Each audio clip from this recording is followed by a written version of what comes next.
Greetings. Welcome to another broadcast of I Have a Testimony. I'm your host, Brother Willie Muhammad.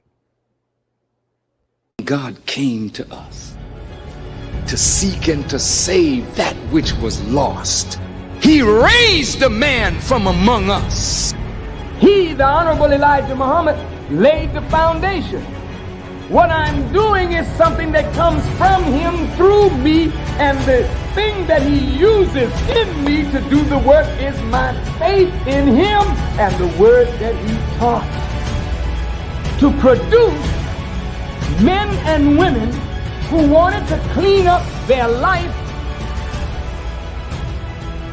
and build an independent nation for the glory of God. Today, we are blessed to have one of the student ministers under the leadership of the Honorable Minister Louis Farrakhan. He's our brother Corey Muhammad. He's the student minister of Muhammad Mosque number 36 in the beautiful city of Charlotte, North Carolina. So we come into the mosque and we become a part of the Nation of Islam, and we come in here dirty. Is that right, brothers and sisters? Right, yes, we come in here dirty, and guess what? Even if we've been here 1 year, we still are dirty to some degree.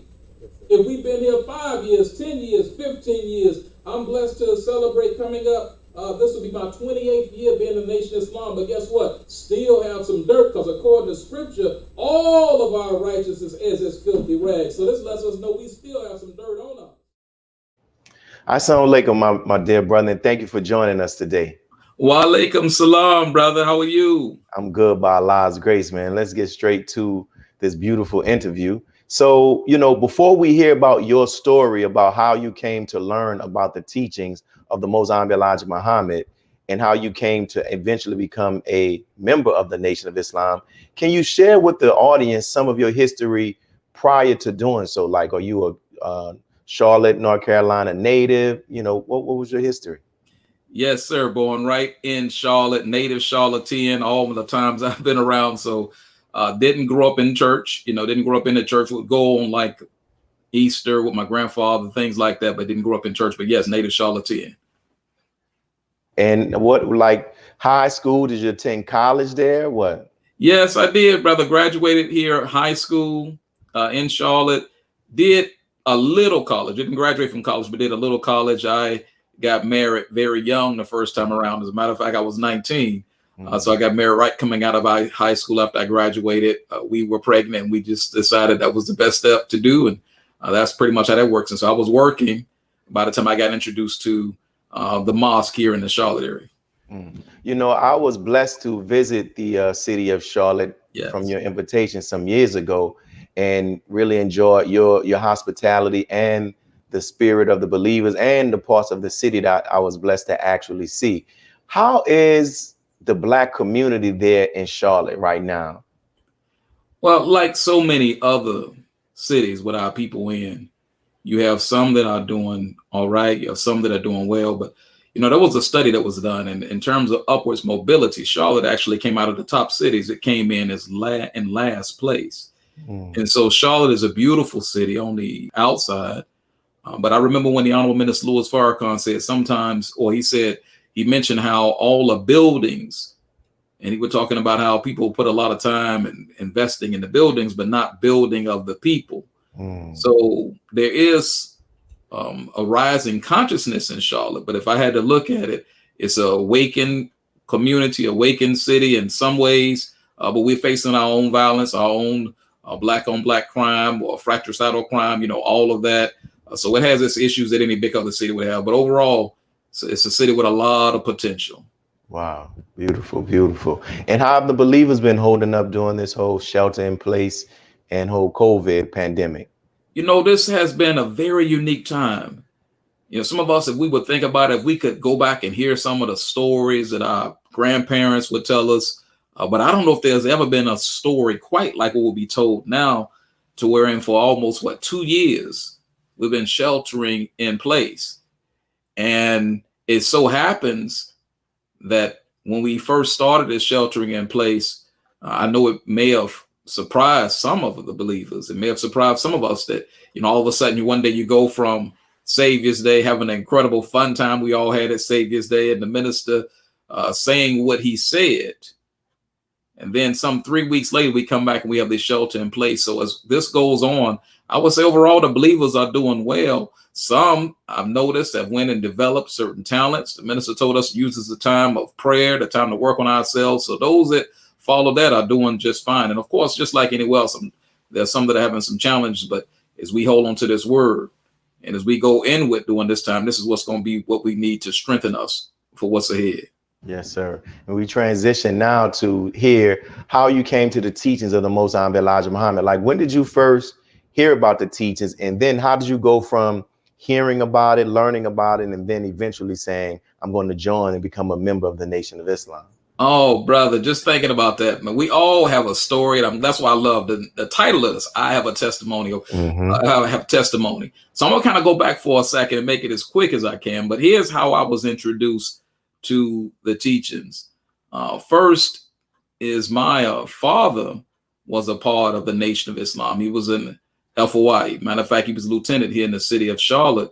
And that's how my mother first met him. My mother first met him selling Muhammad Speaks paper. And then my father's mother, which is my grandmother, unfortunately, she died when I was very young. I wasn't even 1 year old yet, but she was actually an MGT in the mosque. So I didn't grow up in the mosque, and nor was my mother in the mosque. And by the time I was 6 to 7 years old, my father and mother, as many couples do, they ended up separating. But I came up hearing about the teachings. You know, I would hear from my mother. She would share things with me about the mother plane when I was younger, and my brothers as well. We had a couple of the albums. Not that we sat around and listened to them all, and I don't want to get that impression, but we had some of the albums. And being a young boy, I would look at the albums and look at the Honorable Elijah Muhammad. It was just something that intrigued me about that. We had a couple of the first grade books from Muhammad University of Islam. Not that we attended that, but we had some of that material that was from my father. You know, and so on Sundays, we didn't grow up in church, but my mother would have us circle around the hi-fi. Now I'm dating myself. Now some of us remember that big hi-fi thing that was in our home, and we would listen to Imam Warfuddin, you know, and then I didn't necessarily want to hear it as a young boy, but that's what we would listen to. And so I'm going somewhere with this, and pretty much this was before even a teenager. And then by the time I became 14 or 15 years old, Charlotte here locally had the Honorable Minister Louis Farrakhan on cable TV, you know, and so my mother would watch it. I'm 14, 15, like playing with my friends, you know, riding the bike, but every once in a while I'll catch it and listen to this man. And I didn't really know about him too much, but it kind of connected to some of the things I remember in my childhood, but I went on, played about my business and everything. And so when I'm around 17, may have even been 18 years old, I got a flyer when I was out with my then girlfriend, my children's mother, and it was a flyer inviting the community to come out and hear our former Mid-Atlantic regional minister to come out and hear Brother Abdul Alim Muhammad. And this was during the time of the Dope Busters and all of that. It was at one of the church fellowship centers here. And so I ended up going that night, and, you know, my girlfriend went with me, and you know, they separated us for the check the whole 9 yards. Anyway, I loved what I heard that night. It led to me finding out what a local mosque was here in Charlotte.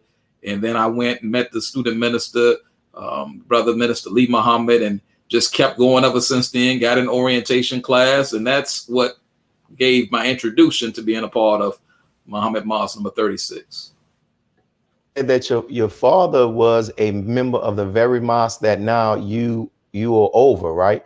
How did he feel when he saw found out of you, I don't know if he was still alive or what, that you are now joining the Nation of Islam? Well, my father returned to Allah back in 2005, which was before I was asked to be student minister here. Mm-hmm. However, we would talk about the teachings, talk about the Million Man March. We were supposed to meet there, but something ended up happening. He wasn't going there, but he was proud. You know, he was proud of it. And I guess I'll share this part too, because my mom would tell me this, and we kind of laugh about it to this day. But she wasn't in the nation, you know, and he wasn't as active when they ended up getting married. And he and I still have a letter that he wrote me and all of that. But he wanted to name me Akbar at the time. Wow. And my mom, you know, coming out of the church but not attending church, she was like, and this, now keep in mind, I was born in 1970, so she wasn't really with the name Akbar. And matter of fact, we joke about it. She said it heard it sound like a candy bar. You're not naming my baby that. She just didn't know. But they ended up compromising. I ended up with my father's first name, which is actually Lester. Wow, that's amazing, man. Yeah, so And praise be to Allah. now you said that you all used to gather around the stereo system and listen to the imam. Like how was that? Like so did your father during the fall he followed the imam as well, or? No, when my father and my mother separated, he went to another whole state. So we didn't see him. I didn't see him for some time, quite some many years after that. And so what I remember mostly about that experience, I remember the way it came on. There's a really popular station here in Charlotte, or at least it used to be, because, you know, the AM radio was popular back then. And so it was a station called WGIV. And if anybody from Charlotte looking at this, they'll remember WGIV. But when it came on, the imam, they had the Adhan playing, and they had different things saying. That's one of the things that stood out. You know, being a little boy here, and that's I was thinking, this sounds funny. It sounded strange to me. But what I remember mostly about that is some of the times wanting to go outside and play, but we were made to do that for the most part, my two brothers and I, and so we just would listen to it. And now, knowing all of that history about how your mother met your father, he was in the nation, and your mother was not in the nation. She was leaving the church, but she still had a friendly disposition from what it sounds like toward the Nation of Islam. When you hear all of that and you possibly almost being named Akbar, and you see where you are today, like where do you see Allah's hand in it? Oh, brother, so beautiful as all of us. You know, we look and see how Allah orchestrates things. I left one part out that I want to go ahead and add in. The brother that helped bring Islam here under the Most Honorable Elijah Muhammad was Brother Larry X. Now, this is a brother that was introduced. He was from South Carolina, then ended up moving into Baltimore and then to New York. And his brother introduced him to the teachings.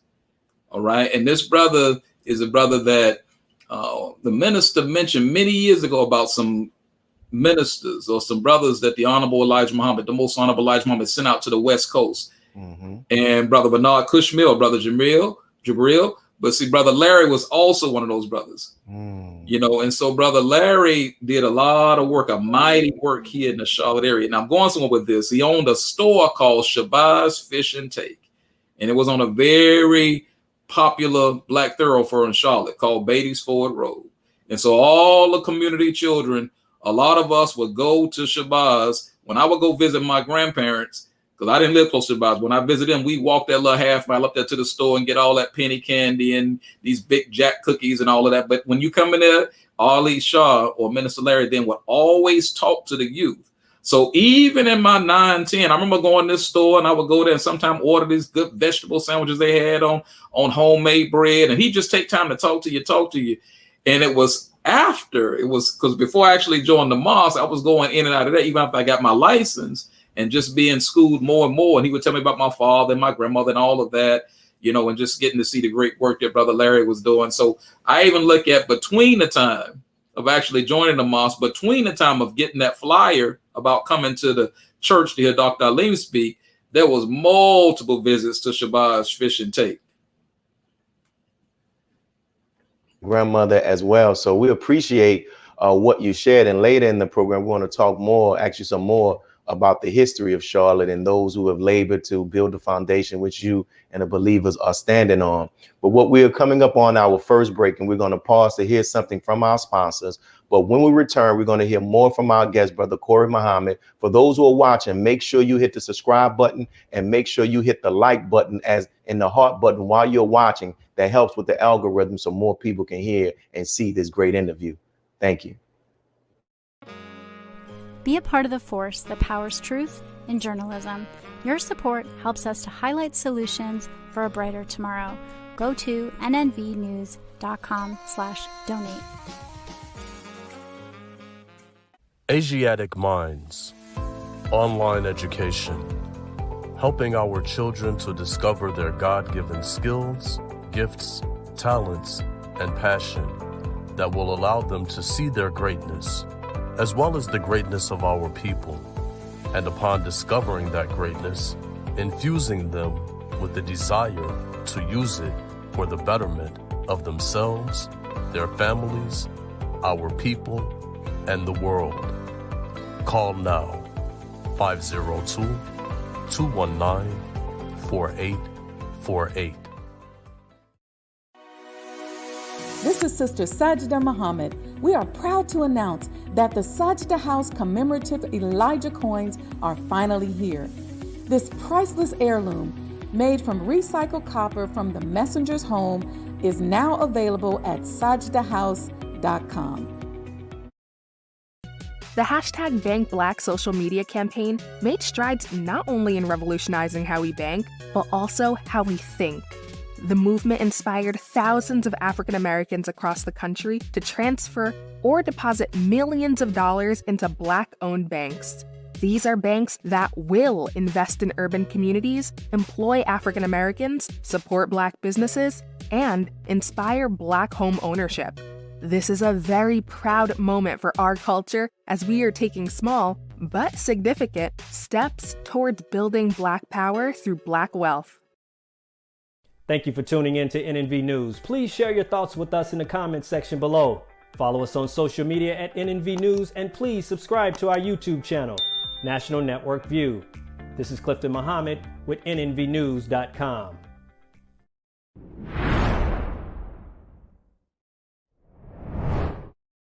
And we're back, brothers and sisters, with our guest, Brother Corey Muhammad. He's the student minister of Muhammad Mosque number 36 in the city of Charlotte, North Carolina. And so you talked about how, you're the student minister. You mentioned that. And so can you talk about how you became appointed to that position? Yes. Well, when I first became a part of Mosque, I came in and being as humble as I can, I came in excited about the work, came in soldiering, and still to this day, still continue the soldiering. Was blessed to brother student minister Louis Muhammad, was blessed to be an assistant to him. But prior to even being an assistant to him, I was served in the secretary department for some time. Also, of course, served as lieutenant for a little over some odd years. So served a lot of different various roles. And the last one ended up being a student assistant minister, and it was a student assistant minister to 4 different administrations. And then there came a time when we didn't have a student minister here in Charlotte. And this was right during the time of when Charlotte had the Holy Day of Atonement here on the 17th anniversary of the Million Man March. But so I was asked shortly thereafter, I was asked if I would assume the position. It wasn't something I was necessarily excited about at the time. I mean, I was fine just assisting. But the time came when I was asked and I decided to accept it. And here we are today, striving to make my word bond. Praise be to Allah, man. And because you were there serving, man, and that's something, you're doing a great job there as well. Now, I'm a big fan of history, and I love to learn as much as I can about the history of various mosques and study groups in the various cities. You mentioned about Brother Larry. Is there any other information you can share that you have learned about the history of the mosque there in Charlotte, and even other ministers before you and the other laborers? Oh, brother, we look at the beautiful shoulders of those that we stand on. And so Brother Larry with Temple number 36 here under the Most Honorable Elijah Muhammad, and then there came the time after the departure, in terms of here locally, and I'll give it the best way I understand it, Brother Louis Muhammad in the early 80s was going back and forth to New Jersey and other places. And, and it eventually came to him to come back here to Charlotte where he lived and to go ahead and set up what is now Muhammad Mosque number 36. And I remember him telling many of us, he was telling them, well, why don't you all send somebody? And they said, well, aren't you going back to Charlotte? So he ended up being the mighty brother that was here to set up Charlotte, as well as many other mosques and study groups in North and South Carolina. I look back in at some of the laborers there. There's been quite a few brothers and sisters that have helped shape us all to get to where we are. But I look at my first captain was Brother John Muhammad, who's in Greensboro now. My second captain was Brother Reginald Muhammad, who's a hard worker and still right here in Charlotte now. There was been ministers like Brother Minister Robert and Brother Minister William and Brother Minister Yusuf that many may know from Springfield area that worked really hard here in the Charlotte area as well. And so those are some of the ones that I could mention. I mean, so many other laborers, the current laboring staff. I thank Allah for the current laboring staff that I work with, hard workers, to help again make our word bond. But this is a city with a lot of history, just as many others, but a lot of rich history here. One time, Sister Clara Muhammad School. Of course, there was the Shabazz Fish and Take. So there's much that we have to do and add to what has already been done in this great city. Wow. And you're talking about the work that has been done and the work that is being done now. Can you share with the audience about some of the things that you all are doing? Because as I prepared for this interview and came across many pictures of you are very active in the mosque. There is very active in the city of Charlotte. So what are some of the programs and activities and outreach efforts that you all are engaged in? Yeah, so when I first was actually take this post, one of the things I did was just connect it to as many community organizations. I wanted to just be visible, get a chance to meet. I met many of them before, but this is just in a different position, a different role I was in. And so I strive to make sure we collaborate on a lot of different, whether it's functions, whether it's programs, whether it's different initiatives. We happen to have the LOC still active here, the local organizer committee. Wow. The LOC that started with the Million Man March, and then because it took some local organizing to help make that happen when Charlotte had the amount of buses that it had. But then in 10-10-15, we reignited the LOC here under national instructions. And really from that point on, we still have some of the members now when the LOC is still around, still doing some work in terms of re-exciting and the campaign for conflict resolution. Working on that. I work with the Mecklenburg Council of Elders. I sit on the board as a part. I shouldn't say sit because we do a lot of activities, rather it is helping with know your rights type presentations and seminars, rather it's expungement clinics. That's what the Mecklenburg Council of Elders do that I work as a part of too. So quite a few. And then to staying in touch with clergy, staying in touch with others. But the main thing we try to do is make sure we out there in the community, with the final call. We're just talking to our people, so that's some of the things that we're doing now. So other things I can share, but those are some of the main things. Man, that is a lot. And I know that there's much more that you are actually involved in as well. Now, Yes, you've sir. been a student minister for some years. What are some of the most valuable lessons you've learned while serving in this capacity?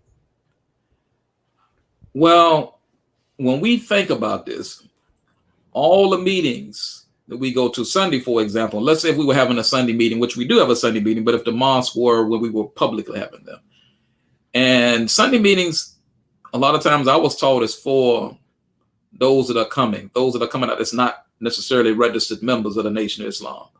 And so the same thing with Wednesday meetings is really not necessarily for registered members of the Nation of Islam. It's registered for us to have guests coming out, and then we get acceptances from there. But then if we look over in the classes set up for the brothers and the classes set up for the sisters, those are designed to help us and strengthen us. But Friday self-improvement is something that helps us to focus on getting better from the inside out. So if you was asking me some of the things I've learned is that the greatest jihad any of us will face is that jihad of fighting against the negative part of self, fighting against the not having discipline of self, fighting against all of that. So some of those principles I would say is that it's good that the human eye is made to look out. It doesn't look in, but a lot of times we got to make sure we're looking in and just being, as the Honorable Minister Louis Farrakhan put, when the new year came in, he said, be a better version of ourselves this year than we were last year.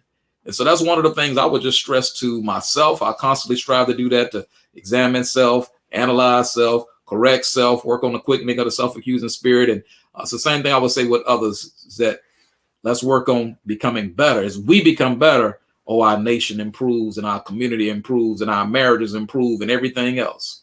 Yes, sir. And what would you say are some of the misconceptions people have about the student minister's post?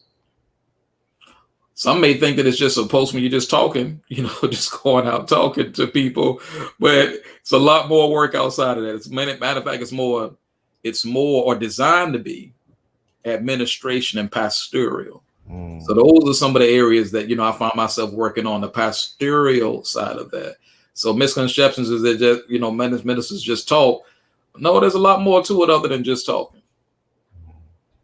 What has been some of the most rewarding experiences as being a student minister for you? Oh, brother, some of the most rewarding experiences is when we're sharing the word and someone hears it, and you got people sometimes that hear it and they really, really appreciate what's being said to them, and they show you that appreciation. So if I had to look at rewarding experiences, it's really just serving, and not just serving though, but being happy with serving, striving to help somebody's quality of life be better, and sincerely motivated to be able to do that. So it's that experience. Now, I would also say it's been beautiful as well, and a few different experiences being at the National House for dinner with the Honorable Minister Louis Farrakhan, but even some of the community events, those of us that are striving to be in these positions, oftentimes the community has a certain level of respect that we may or may not have earned, but if we take it and strive to build on that, it leads us to many wonderful places. And what do you say in regards to, coming out of this COVID, this pestilence from heaven, as the Honorable Minister Louis Farrakhan refers to it? Like, what are some of your goals and for the actual mosque there in your city? Yeah, I got to say something that's funny here. And, a lot of us, from administration, laboring standpoints, may have taken some time off, doing the, when I say take time off, we didn't have to go to a mosque building, and it was only a few months ago when we started soldiering again. But my wife would say, well, shoot, you never did really rest, because we kept certain things. We just went to Zoom and just did via Zoom. And, so looking back, coming out of this, some of the goals and plans that I have, a podcast. There's a brother here that's very, very popular on the radio here. We've been talking about that, something to help us connect to the community more and have more people learn about it. So podcast, as well as a couple of entrepreneurial virtual things that the mosque can do as well. Beautiful, beautiful, beautiful, man. And, here I would say would just be this in the ministries. We have a focus on reigniting the ministries and reigniting the conflict resolution, that effort to put a little more weight behind that. Praise be to Allah. Now, you said something that was interesting as well, how you all have been able to keep the local organizing committee still up and running since 2015. So what has allowed you, how have you all been able to do that? Well, a core group that really helps with that. It's a core group. As I look back and look at it now, it's a core group. So now, I don't want to make it sound like it's a lot. It's about 4 or 5, but it's a core group that stay in communication. And even though the LOC may not have as many events, we believe in the saying collaboration over competition. So some of us are involved with other different events and other different programs to help. But we, again, it's that core group that really like what they do and like what it's about. And that's what I think has helped us be able to still be in touch with each other and even look at things we can do to reignite it and more participation. Praise be to Allah, man. We thank you for those comments. And yes, sir. It's flying by so fast, but we still got more questions that we're going to ask. All and right. We're coming up on to our 30-minute into our next break. I'm saying a 30-minute break. But for those who are watching, we're here with our brother Corey Muhammad. He's the student minister of Muhammad Mosque number 36. You've heard him tell his story about how his father was a member of the Nation of Islam, his grandmother, and you heard him talk about what's taking place in the city of Charlotte, what the mosque there is doing and what they plan on doing.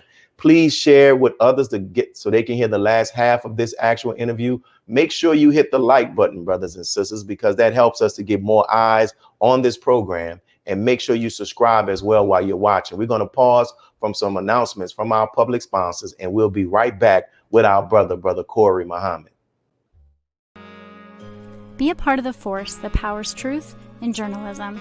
Go to nnvnews.com/donate. Worldwide, 24 hours a day, 7 days a week. Download the Final Call Radio app and take us everywhere. On your phone, on your computer, on your tablet, on Instagram, Facebook, and Twitter. You can also log on to finalcall.com and click the Listen Live button or finalcallradio.com. Final Call Radio, the official voice of the Honorable Minister Louis Farrakhan and the Nation of Islam. Please share your thoughts with us in the comment section below. Follow us on social media at NNV News, and please subscribe to our YouTube channel at National Network View. I am Anissa Muhammad with nnvnews.com.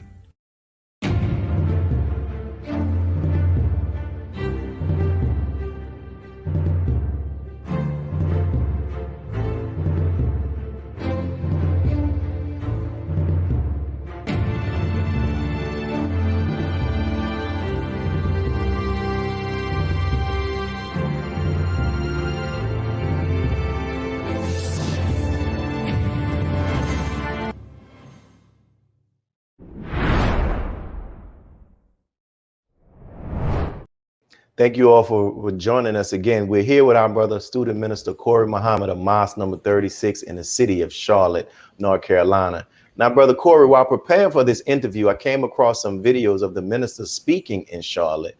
And I also found the video, not a video, it was an image of you actually in the minister was speaking. You were behind him and sitting down, looking up as he was speaking. You know, what can you share with us just about the whole impact of the Honorable Minister Louis Farrakhan when he has come to the city of Charlotte?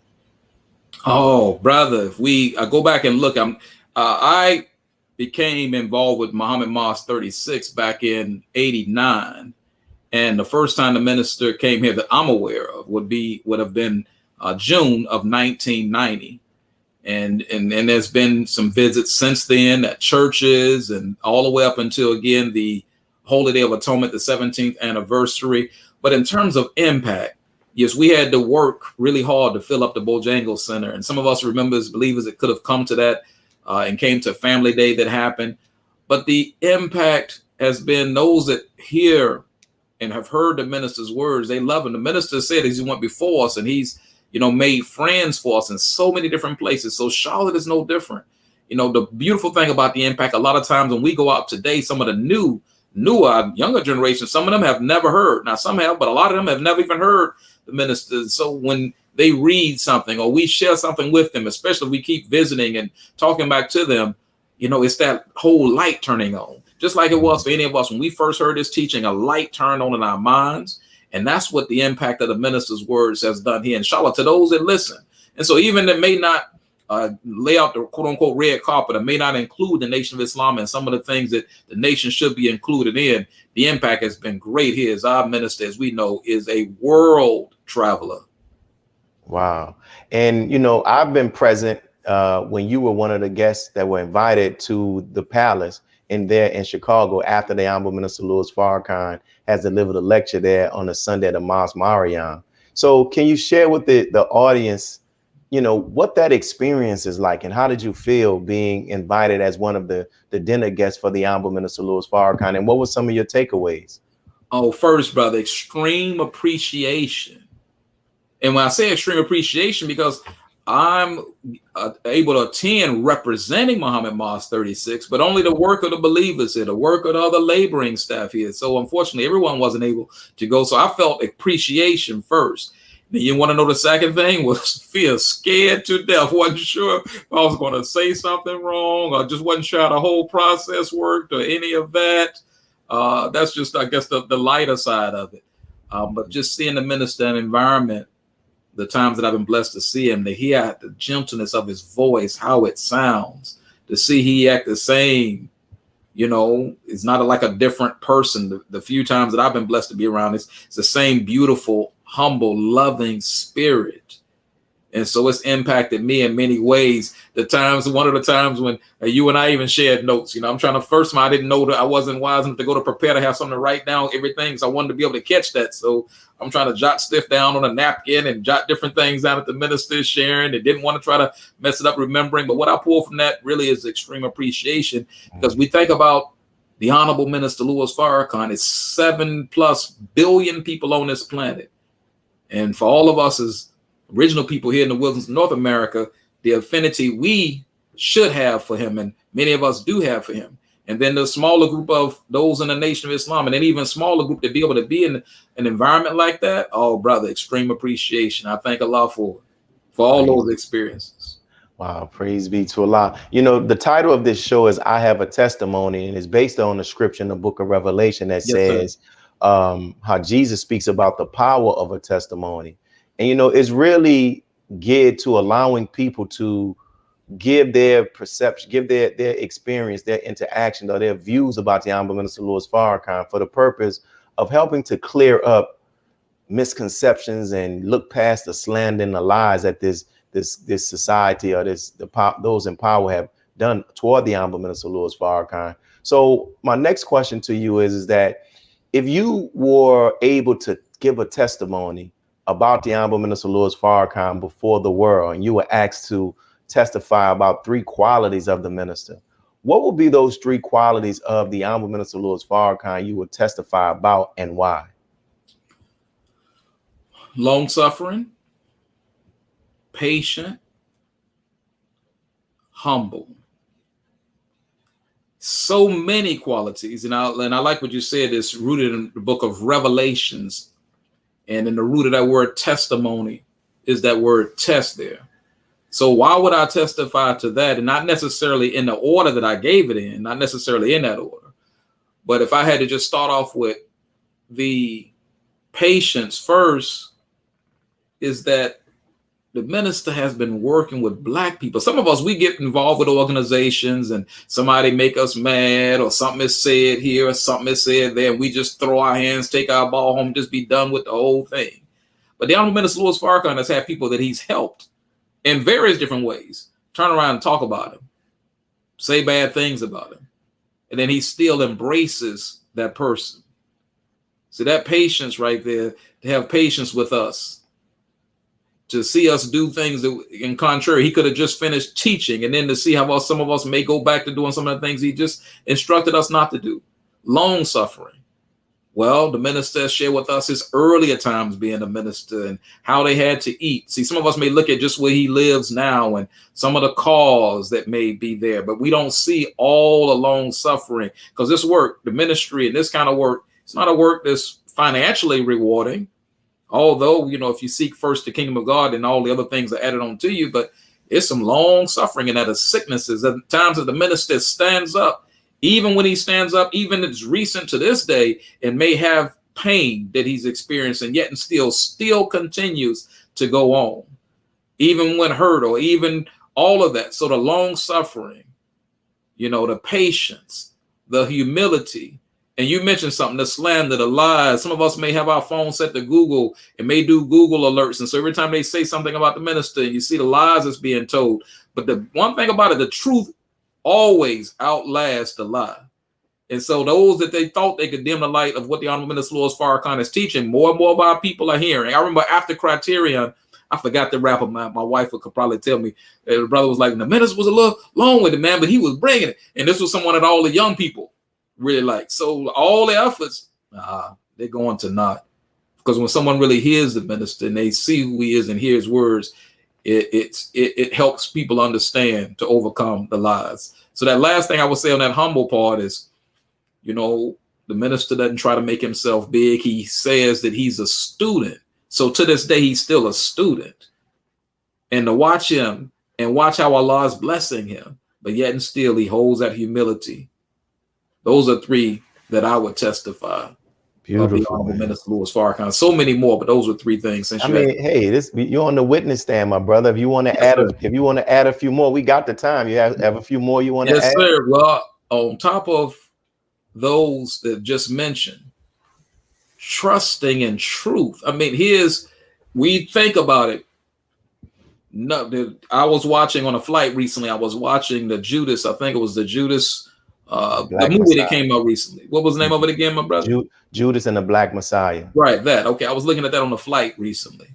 And we look at all the organizations that COINTELPRO took down. And none of them have been able to come back to their former glory other than the Nation of Islam, due to the work of the Honorable Minister Louis Farrakhan, all the work that he's done to build that, the work that he's done with his reputation. Those that lie on him may say a lot of things, but one thing they never say, they never calls him a liar. That's one thing they never say about the Honorable Louis Farrakhan. They never say liar.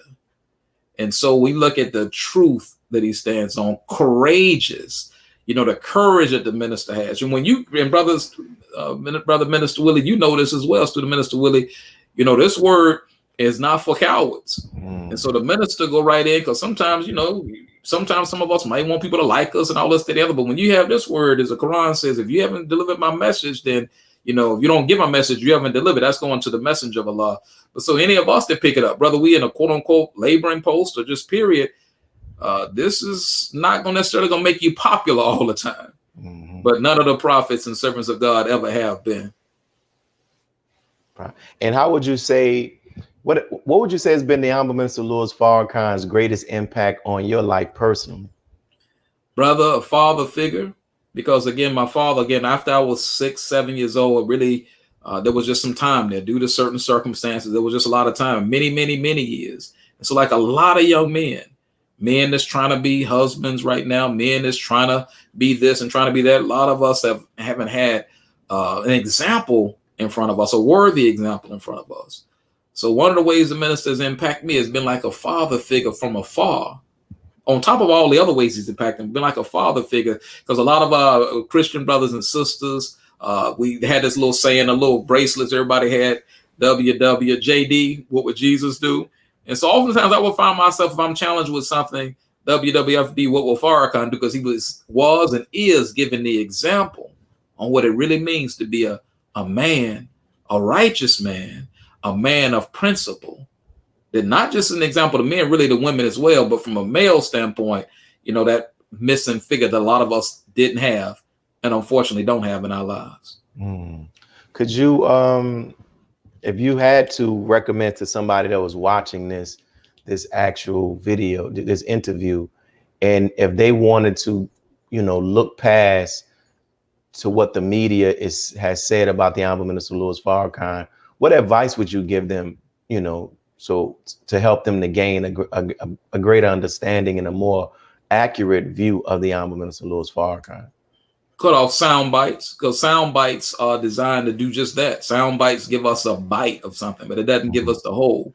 So if I'm going to make any kind of assumption, I got to hear the full thing. So my advice would be hear him for yourself. Hear a whole message for yourself. There's got to be a reason that some of the toughest of our people, that when the West Coast and East Coast beef was going on with rappers, how the minister was able to set them down and help quell a lot of that.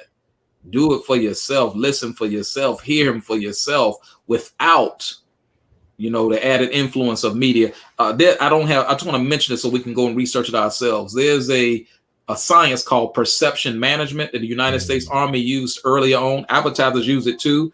I would just suggest us to take a look at that perception management. And can you elaborate on perception management from what you read about that? And you know what I just realized? I thought I had this plugged in. I hope this battery doesn't down me. But perception management, it's the science of changing someone's perception by giving information, like the way the writers write and the news media and all these different things. They're able to do exactly what they're doing to change the way we perceive what it is that we're reading. Wow. The scriptures call the Quran Pharaoh's magicians. Magicians sleight of hand. That's right. So there's a lot of sleight of hand things that's being reported now. There's illusions, but unfortunately we can get caught up in thinking an illusion is a reality. Yes, sir. And what we'll do, we're going to go to break and actually give you some time to plug in your battery, and we'll come back and continue this interview with our brother student minister, Corey Muhammad. Make sure you all who are watching, you got to hit that like button, brothers and sisters. Hit the like icons. If you're on Facebook, make sure you subscribe to NNV if you're on our YouTube page as well, and continue to tag some people so they can hear the last 15 minutes of our brother, of his testimony. And make sure we appreciate those who are also making comments. We see you, Sister Mariam Walton. We see you, Coach Cherie Bapti. I don't want to say your name. We see you, Sister Valerie. We see those who are here who are actually watching. We see All Day _ we see Sharifa Salim. We appreciate all of those and those who are watching. We love your support. Make sure you subscribe, and we will be right back to hear more of our interview with our brother Corey Muhammad. Be a part of the force that powers truth in journalism. Your support helps to combat false media. Cash App NNV News. Asiatic Minds. Online education, helping our children to discover their God-given skills, gifts, talents, and passion that will allow them to see their greatness as well as the greatness of our people. And upon discovering that greatness, infusing them with the desire to use it for the betterment of themselves, their families, our people, and the world. Classes begin September 1st. To enroll, visit AsiaticMinds.com. Greetings from National Network View. This week's Final Call cover story headline reads, "Separate and Be Saved. America's race problems and deadly race interactions are growing worse It is time we leave the children of our former slave masters and 400-year-old tormentors. Separation from whites is the only and best solution to this problem, a serious problem that is rooted in prophecy. This FCN Volume Number 41 edition middle page article by the Honorable Minister Louis Farrakhan is entitled, A Case for Separation. To read more, subscribe to finalcalldigital.com and tune in to the all-new Final Call Radio. This is the nnvnews.com Final Call Cover Report. He anointed our head with oil till our cup runneth over. He who, Master Farrakhan, Muhammad, that is he. This is Sister Sajda Muhammad. We are proud to announce that the Sajda House commemorative Elijah coins are finally here. This priceless heirloom, made from recycled copper from the messenger's home, is now available at sajdahouse.com. Please make sure you leave your comments and questions in the comment section below. Follow us on Facebook, National Network View, and make sure to check us out on Twitter as well, National Network View. This is Sergio Gutierrez with National Network View, signing off.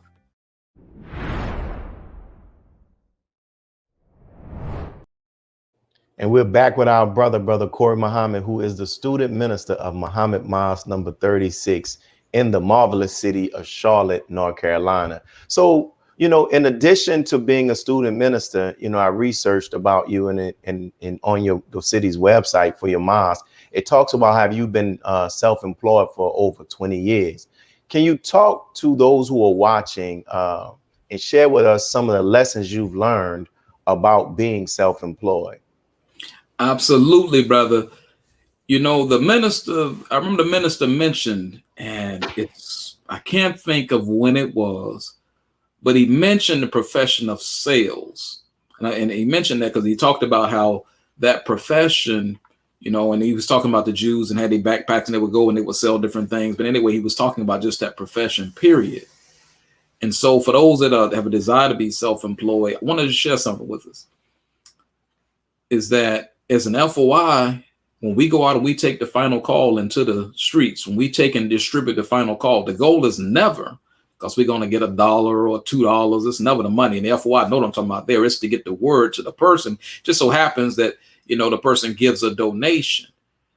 But one of the biggest challenges sometimes with, you know, going in business and entrepreneurship is fear. It can be fear of rejection. It can be all of that. For those of us that sold you hadn't seen any rejection till you've seen that, but it's a work that we love to do. And so the Honorable Elijah Muhammad, now the Honorable Minister Louis Farrakhan, has us in suit and bow tie. So here we are, we'll be out there, some calls, some people will laugh at you. Matter of fact, I've had people spray me with a super soaker water gun. This was many, many years ago that happened. Boy, that baby angry there. But so many people would say, no, we learn certain skills. It kind of remind me of the whole Mr. Miyagi thing in Karate Kid. And that Karate Kid, he was being trained on certain things, but it was being done in which a way the master would do it. He didn't even know he was being trained.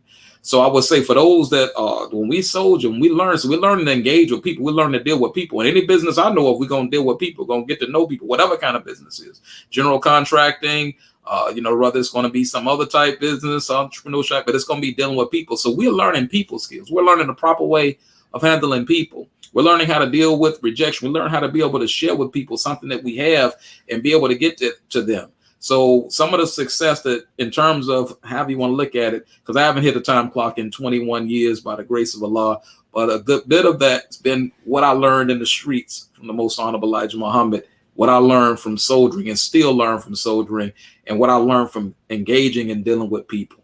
Because we're in the people business. The thing is, we say that a lot in the nation, but in the other things, if you're going to be in business for yourself, that's the people business too, because it's good to do a good job, but it's better to do a good enough job where they have the relationships to when other people tell you about other people, who tell you about other people, who tell you about other people. So that would be one of the things I would say. And just having a student mindset when it comes to entrepreneurship. The nation takes out of us fear. So some of us won't start things that we could start just because we're afraid. Feed the faith, starve the fear.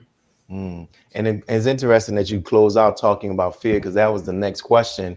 You know, for many people, that four-letter word, fear, is one of the things that prevents many of us from taking that first step. You know, what advice would you give to others who desire to want to be self-employed, but may be allowing fear to hold them back? Well, I put a Facebook post up, and the other day it said, faith and fear both cause us to see things that aren't there. Because, you know, faith, the definition is faith. When we look at what faith means, you know, faith means we actually may not see something today, the substance of things hoped for. You know, we may not actually see it though.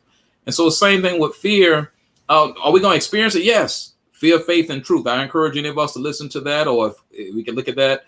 But I also encourage us to know it's not that fear is bad. It's just how we're going to respond to it. Everybody probably experiences it in some way. It's just how will we respond to whatever fear that we have, because it holds us back in so many ways. And that's why, brothers and sisters, the study guide, the self-improvement course, I would be doing a great disservice. I didn't say that some of the things that's helped me in an amazing kind of way is what we learned right there in all those different studies.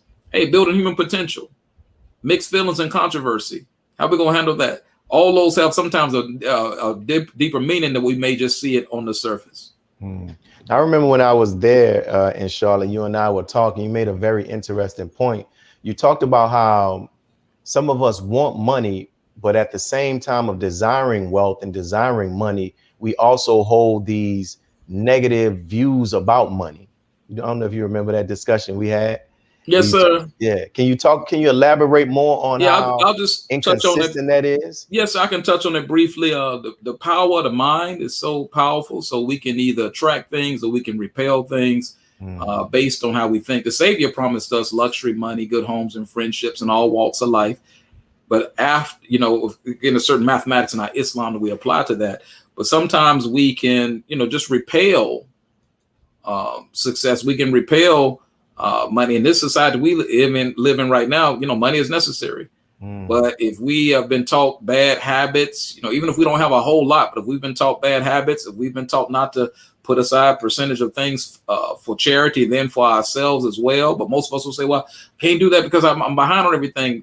At some point, if we follow this principles and everything we do and laws and everything we do, is we start learning laws that help with wealth, not always meaning money in terms of wealth, but it helps us to attract more of it the more we study it, the more we study the science of, attracting, the more we study of what we say. It's important on how we speak, because guess what? We're listening when we speak.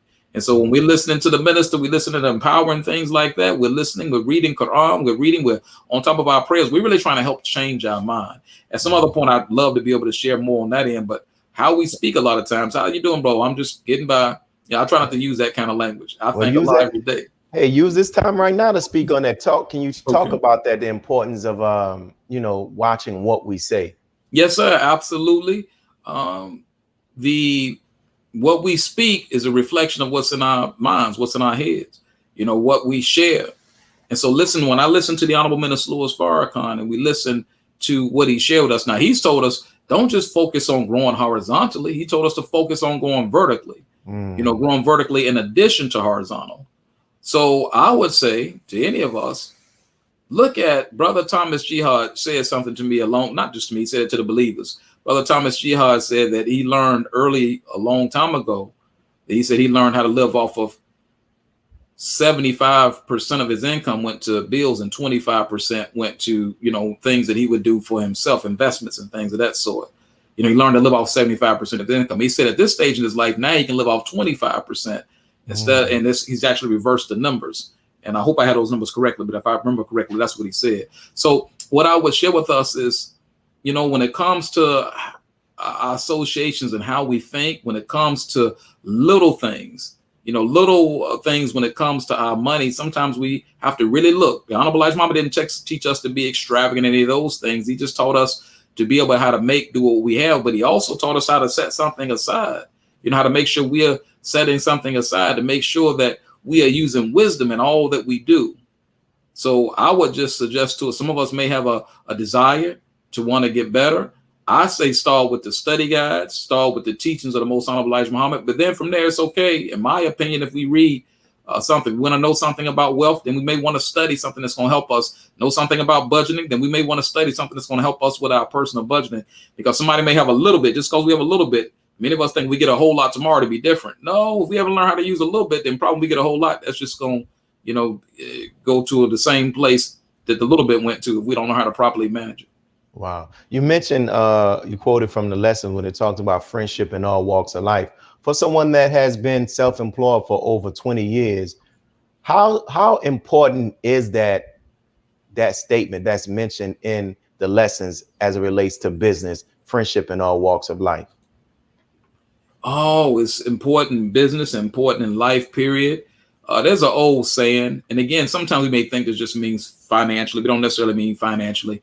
Our net work can help equal our net worth. And again, I don't judge myself on net worth by a certain amount of money. No, there's no amount of money that can tell us who we really are.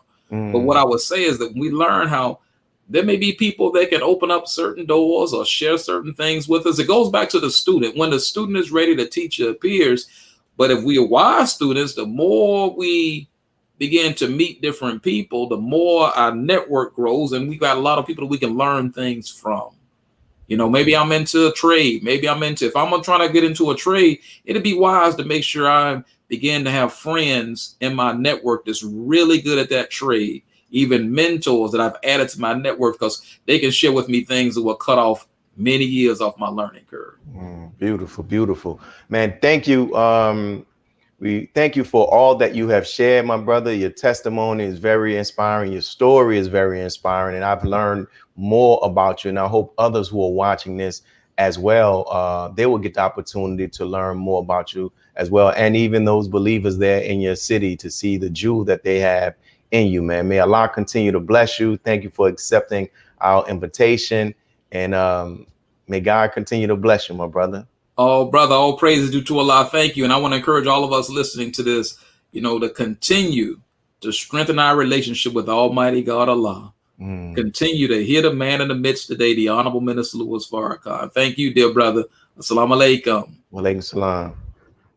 And for those who are watching, I'm going to ask you again, make sure you hit the subscribe button. Make sure you tune in every Sunday at 1 p.m. Central Standard Time. And also I think that's 2 p.m. Eastern Standard Time. We will greatly appreciate it. And as we get ready to wrap up, we want to close out with our normal announcements. We're still here in the process in the city of New Orleans of working to pay off our mortgage. We're trying to get 144 people. It's a little less than that, because right now we probably need about 138 people, because people have been giving donations just to donate $100.